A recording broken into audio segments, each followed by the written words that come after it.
Good morning. Morning coffee. Today is Tuesday and as usual, nandito na naman ang nanay sa kitchen. And this is longganisa. Yan yung ulam ni Sofia bago pumunta sa school. So this morning, I am going to cook a very simple ulam para sa may sakit. Kasi yung anak ko, my son Gab, is not feeling well since yesterday. Meron siyang dry cough. Minessage ko na nga siya.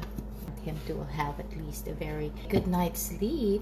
So, I am just going to make soup for him. Kasi yun naman talaga ang gusto niyang ulam. Okay, so I have here ground pork and then leeks, garlic, onion, and then a lot of ginger strips. Kasi maganda yan sa may sakit, diba?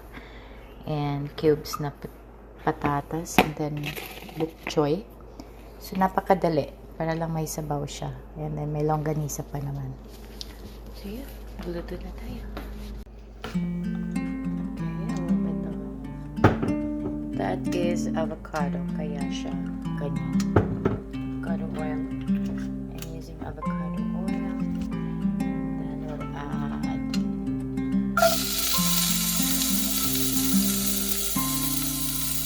onion.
Tikman natin yung aking niluto na sabaw or anything else. Thank you, Lord, for this day and for this food.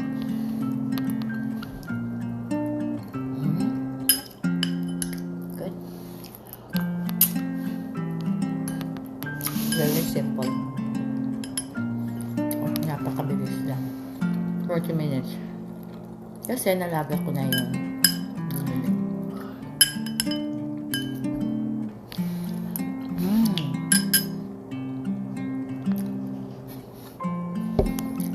Have a good